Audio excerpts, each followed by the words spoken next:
John Finnemore's Souvenir programme.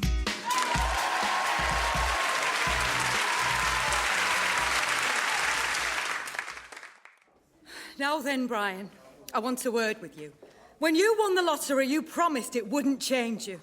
And no more it has. Same job, same house, kids at same school. It's not changed me one bit. So you mean to look me in the eye and tell me you're the same no-nonsense, straightforward fellow you were before you became a millionaire? Of course I am, yes. Do you think I haven't noticed what's happened to your shortbread?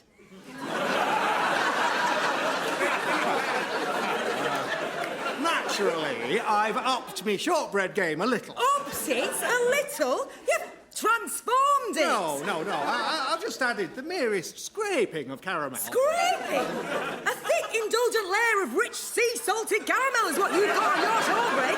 Just like John Paul Getty used to have on his. No. Yes. And then, as if that were not flaunting your millionaire status enough, you've enrobed the whole thing in sumptuous dark chocolates. It's not enrobed. Most certainly is enrobed, in a way we non-millionaires can only dream of. I mean, they sell it at Greg's. Yeah, aye, they do! To millionaires! In that special roped-off VIP area of Greg's for when Sultan of Brunei comes a-calling. Not to the rest of us. All right, fine. Maybe in this one area of shortbread, I have allowed myself to embrace the millionaire's lifestyle. Now, can I not have one harmless indulgence? As if it's only one. What about your new car? Oh, all right, so we got a new car. Who'd win the lottery and not get a new car? It's not like we got a Ferrari. It's a Toyota Yaris, for Pete's sake. Oh, yes. It's a Toyota Yaris. Toyota Yaris covered in a thick layer of caramel. And enrobed in dark chocolate. It's a millionaire's Toyota Yaris. Yes! All right, fine. What's the point of being a millionaire if you can't do the one thing we all dream of doing, covering everything with caramel and chocolate? So, yes, I have millionaire shortbread now, and a millionaire's car, and millionaire's carpet, which is pretty disgusting pretty quickly. And I'll tell you another thing, I still play the lottery, and if we win again, then... No! Yes, I'll start putting tiny bits of marshmallow and dried raspberries on everything, too. Like a billionaire.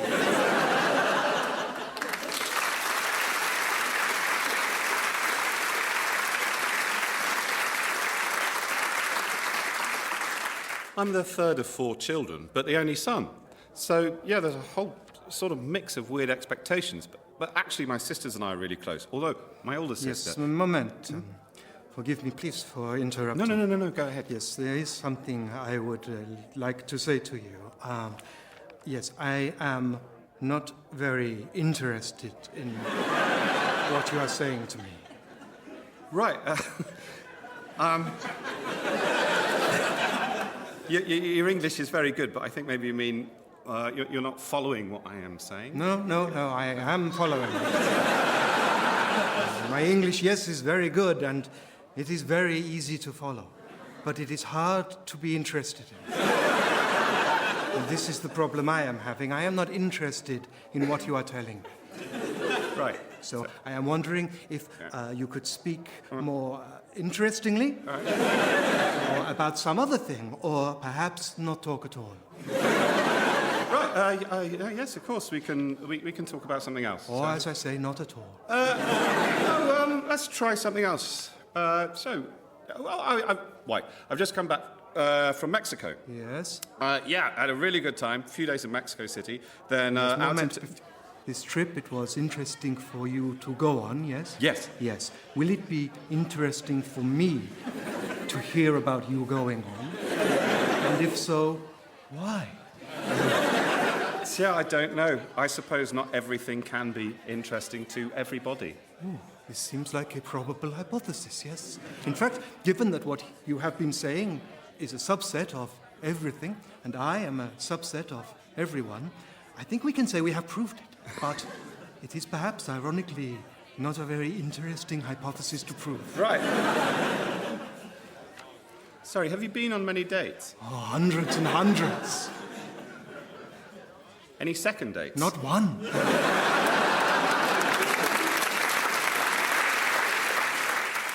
So here we are again. It all comes down to penalties. Yes, indeed, and two very contrasting keepers here, of course. The flamboyant passion of Jorge Romero for United, as opposed to the clinical efficiency of Gunter Schiller for City. And it's Schiller in goal now, radiating that calm efficiency he's famous for. And looks like Massimo Petrucci will be taking the first penalty for United. It wasn't the one I was expecting to step forward. He's got that Italian passion, but will it be enough to get past the efficient Schiller? Oh, no, it won't. A beautifully flamboyant shot, but Schiller cut it down with clinical efficiency. And now Romero takes his passionate place in goal, and it is Lars Svensson coming out. Only 19 years of age, this young Norwegian, but already earning himself a reputation for efficiency I've heard described as almost clinical. And Romero being sent back from the 6-yard line by the referee, that flamboyant Latin passion boiling over a bit there. Indeed. And here comes Svensson. Lovely flamboyant save from Romero. Yes, with an extremely efficient spot kick from Svensson. Well, maybe not completely efficient, given that it didn't go in. Well, no, it was efficient. It just wasn't quite as efficient as Romero's passionate save was passionate. True enough. And now it's Oberhausen stepping forward for City. Yep, the young Austrian steps efficiently forward, not falling over at all as usual. That's right. Standing still now with all the clinical efficiency of a particularly efficient clinic. Well, this will be something to see. Will the efficiency of the German be too much for the efficiency of the Austrian, or will it be the other way around? Oh, there's your answer. It was the second one. And now, that's a surprise. United are sending out Faber, their new signing from Belize. Yes, there he is, coming out now with that Belizean sort of a way about him, that distinctive, unmistakable Belizean air of... Where's Belize? South America, isn't it? Yes, with all the flamboyant passion of its heart. Hang on there. Isn't it one of those little ones in Europe? What? Yeah, Belize, isn't it? Next to Germany? Well, that would certainly explain the clinical efficiency of his air. Or is it the one on the border between Switzerland and Italy? As with clinical flamboyance, he takes the shot. And he scores! Oh, what a penalty! Passionate in that he kicked it hard, and efficient in that it went in the goal. And Mike, I asked you, can you get any more Belizean than that? I have no idea.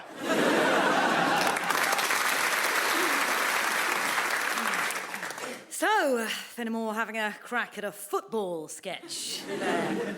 Carrie, how do you think it went? Well, fair play to him. You've got to give him kudos for giving it a good old try. Yep, he definitely tried. And I'll also give him credit that the point of the sketch wasn't just that football is stupid, it was about an actual thing in football. Yeah, I mean, it wasn't exactly an original point he was making. Oh, God, no, but in fairness, he probably thinks it is. Yeah, what's happened here is that someone's forced him to watch a football match. If I can just stop you there, Margaret, I'm pretty sure, in fact, what will have happened is that a football match will have been on the television in a pub he was in. Yeah, of course. Anyway, he's noticed a thing about it, and he's had a brave go. Now, as to execution... Well, his performance was obviously that of someone who's heard far, far more sketches with comedians playing football commentators than actual football commentators. Yeah, absolutely. And the writing? Mostly as unconvincing as you would expect, but here and there some oddly accurate-sounding lines, which I'm guessing he copied down verbatim off the telly. Yeah. And I will say he would have done well to give those lines to Lawry. Yes, indeed. John talking about someone being sent back from the 6-yard line as if he had the faintest idea what that involved was a painful listen. Yeah, agreed. Yeah. Finally, the team names. Ooh, yeah. So we had the football team United there, facing off against, what was it, Margaret? I believe it was the mighty City, Carrie. Oh, yeah. The choice is there of a man who would have been absolutely screwed if he'd had to name a third one.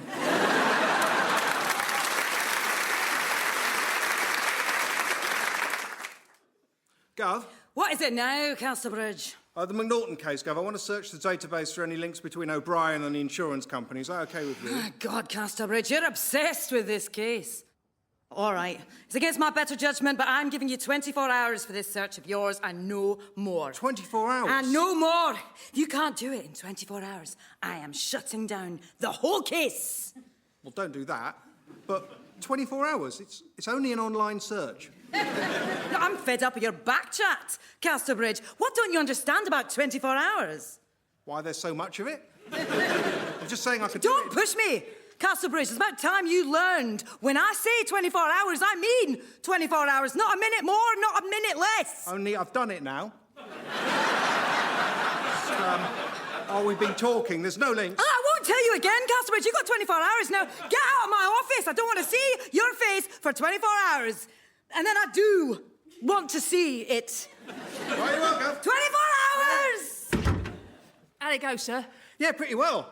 O'Brien's clean, and we've got the rest of the day off.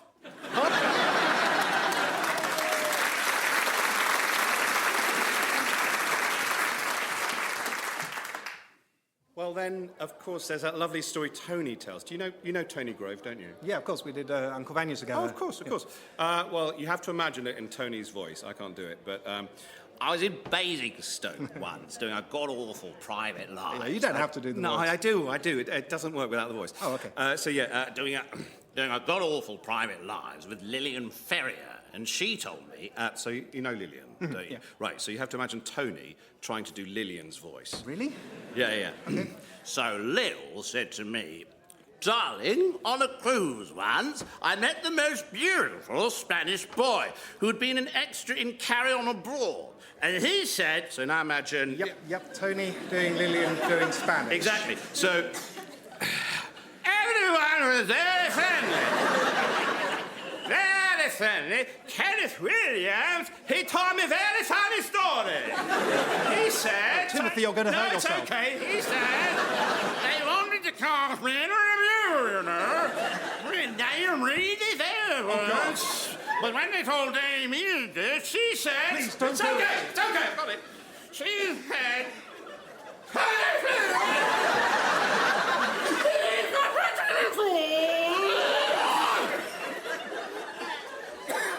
Oh, I didn't get a word of that.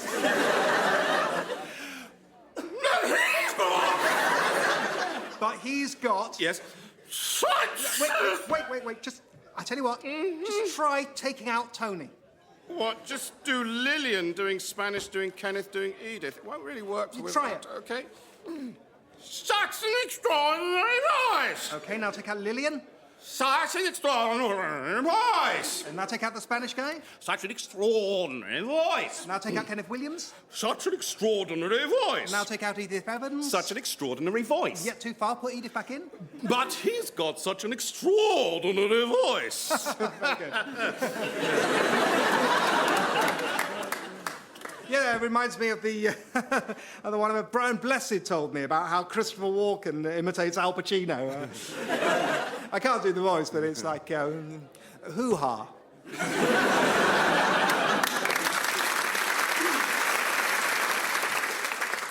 And now, as part of the BBC's ongoing and baffling commitment to hearing from a dissenting voice on every issue, no matter how ill-informed...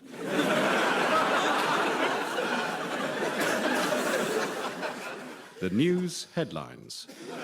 The government today announced plans to raise the minimum wage by 16 pence. Nah, they never do that. The Minister of Work and Pensions called it an exciting step forwards. No, he didn't. She went on to say she warmly welcomed the raise. I'm pretty sure he's a fella. In America, protests were held across Washington, I doubt it. calling for the beleaguered Attorney General to step down. Or were they calling for him to stay? Might have been, just saying. The veteran actor Charles Jellicoe died today. Rubbish. Saw him in a film only yesterday. Looked fine. He punched Gary Cooper. He was 94. Nah, he looked about 30. In sport, Liverpool beat Tottenham 2-1 at Anfield. No. Spurs are the best it'll have been, or I'd say 5-0 the other way. And the weather. It will be a wet and windy day across the UK. Typical BBC scaremongering is going to be lovely. With the Met Office issuing severe storm warnings in Scotland and the North East. You can ignore those, you'll be fine.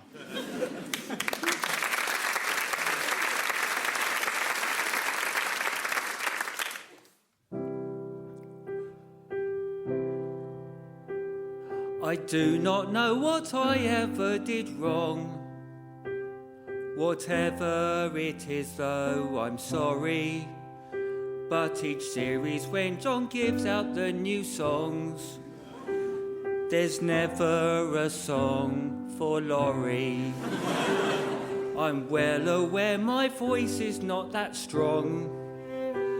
But does it deserve all this abhorrence? Would it be so wrong if just one little song was labelled a song for Lawrence? Margaret gets songs and Simon gets songs. There's even songs occasionally for Carrie. But much as I long to sing one little song, there's never a song for Larry.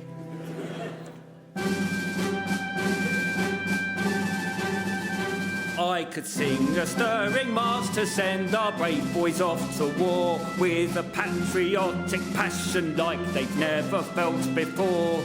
Or I could sing a protest song with a rich and folky sound and turn those marching soldiers right back round. Or I could sing a love duet with Caroline or Margaret. Oh, wait a sec, but better yet, oh, with myself, but in falsetto. Or I could sing in a boy band. Actually, I'd be all for. I'm the tall one, I'm the hot one, we're the twins next door. Or I could sing out in a musical, a Lawry musical, with a chorus line of Lawrys in top hats and fishnet tights, thigh boots or cat suits. I do a medley now from Cats and Tip, we'd never get the rights. Or maybe I could sing an opera, my big showstopper, to make you sorry that there's never a song for Lawry.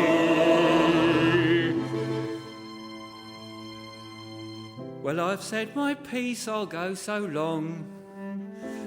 I'm sure that John knows what he's doing. But just so you know, that's how the thing might go. If there's ever a song for Lewin.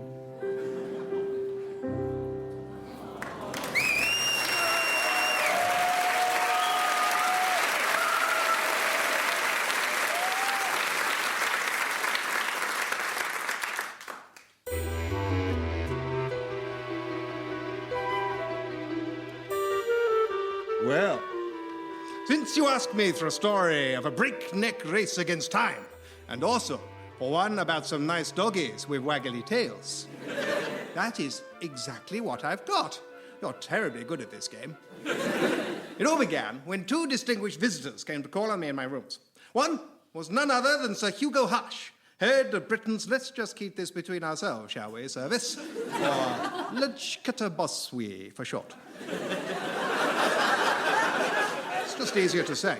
The other man was one other than Sir Hugo Hush. He was someone else. Finnemore, may I present Charles Babbage, the inventor of the difference engine? Pleased to meet you. And what, pray, is a difference engine? It's an early forerunner of the computer.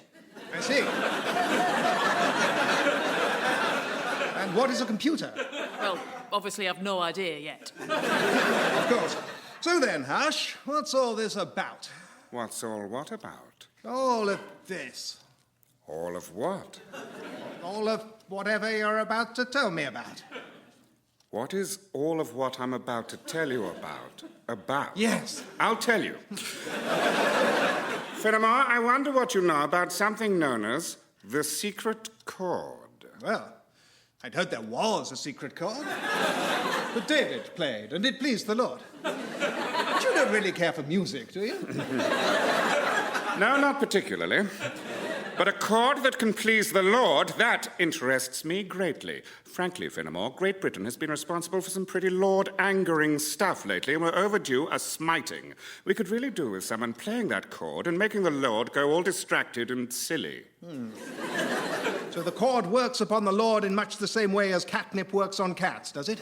That's what our top theologians are telling us, yes. Now then, our sources tell us that the chord's inventor, this David character, is now living in hermit-like seclusion in the far north of Norway. So your mission is this: get to the Arctic Circle, find David, learn the chord, please the Lord, and then the rest of the day is your own. Why me? David's Hut is only accessible by dog sled, and you are, of course, the finest dog sledder in the world. I couldn't deny it. My dog sledding adventures were famous across the land, not least because of my own books on the subject, such as To Jakarta by Jack Russell, To Bengal by Beagle, and What Do You Get If You Cross Siberia with a Dozen Dachshunds? A strongly worded letter from the RSPCA.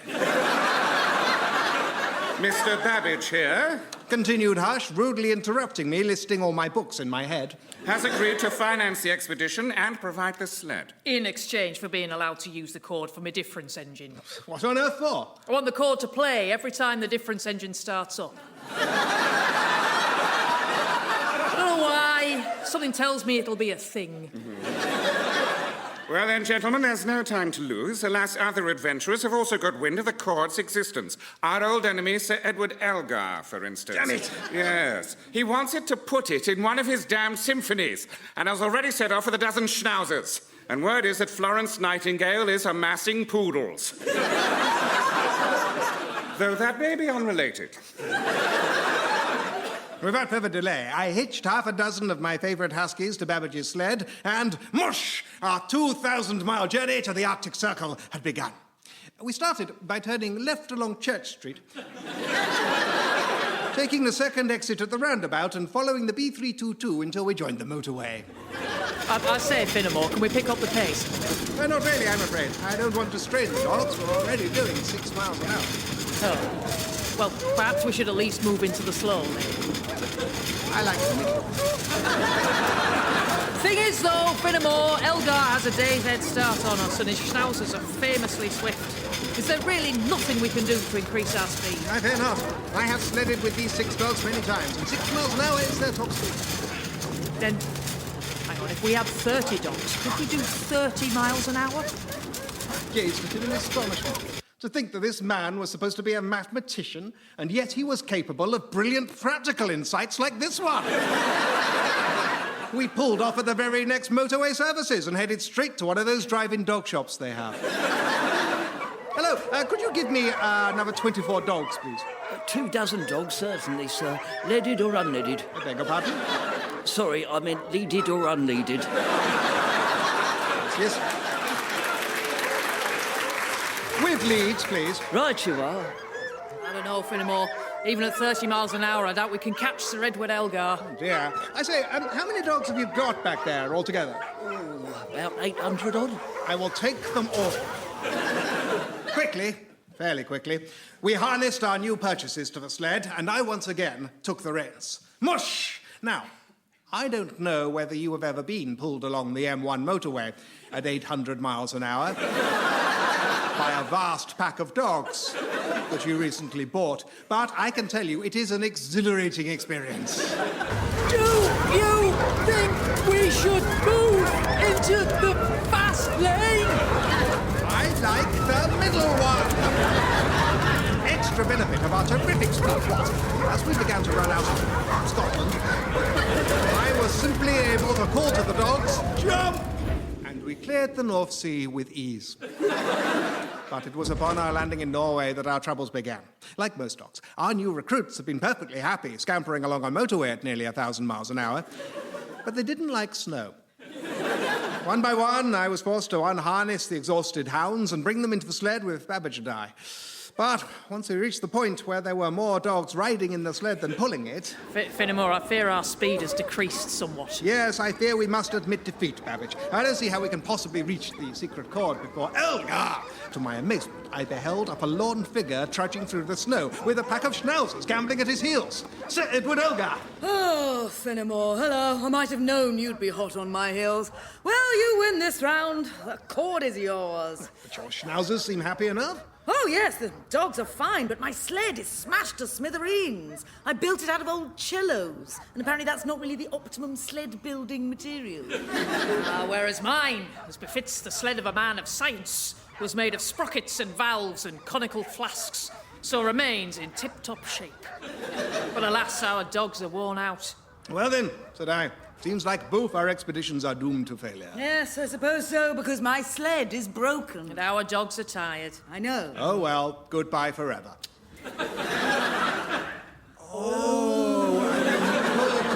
Yes, because my... Well, let's do that then. Yeah, oh, but hang on. Who gets to use the chord? Me for my difference engine or Ed for his symphony? Aha! Tell me, Babbage, how long does your difference engine take to start up? Oh, it's enormously quick these days. A mere couple of hours. Precisely. Long enough, indeed, to play an entire symphony. That's the answer, gentlemen. Elgar gets his symphony, and Babbage ensures it reaches a huge audience of... Well, how many difference engines are there? Well, only 2 at the moment, but they're the coming thing. In 5 years, there could be, who knows, 8. Well, you see, Elgar, far more people than would ever listen to a symphony of yours otherwise. Yes, that's true. Very well, you're on. So, we hitched Elgar Schnauzers to Babbage's sled and we were off. And in no time at all, we had arrived at David, the mysterious chordmaker's hideaway. It was a small wooden hut in a large wooden forest. Hello, Mr. David. Oh, hey guys, what's up? Hello, my friends Elgar, Babbage, and myself were hoping that you would teach us the secret chord. Oh, yeah, the one I played that pleased the Lord. That's the very one. I mean, I'm kind of into my newer stuff these days. Yeah, I'm sure that's great. Like, I've got this great arpeggio I'm working on that Father Christmas is really into. Yes, we'd love to hear that too, but maybe after the chord? Yeah, people always just want the hits. Okay, sure. The secret chord, it goes like this. The 4th, the 5th, the minor fall, the major lift. I mean, that's more of a recipe than a chord. Fine, I'll walk you through it. The 4th, the 5th, then the minor fall, and the major lift. Put it all together and you get...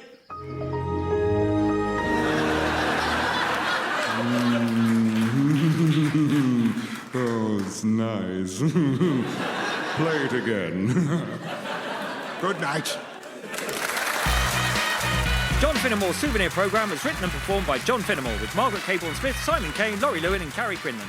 Original music was by Susanna Pearce and performed by Susanna Pearce and Sally Stairs. The producer was Ed Morris and it was a BBC Studios production.